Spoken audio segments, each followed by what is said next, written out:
50 milioni di anni fa nuotavano nel mare tropicale che occupava la pianura padana. Imprigionati nel fango diventato calcare, ora sono splendide impronte di razze, seriole, molluschi ed esemplari di oltre 300 specie, alcune scomparse, conservate intatte nella laguna pietrificata di Bolca, sui Monti Lessini, in provincia di Verona.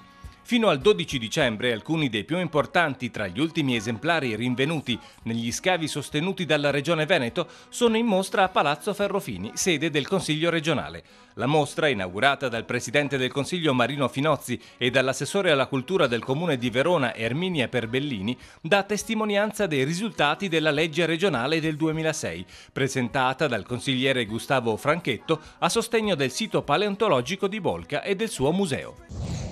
Stiamo veramente valorizzando una delle cose belle e importanti che la nostra regione ha. Mancava un provvedimento, questo è arrivato e credo che potrà dare non solo lunga vita alla storia di questo museo, ma essere anche motore per un turismo di qualità lungo le nostre vallate.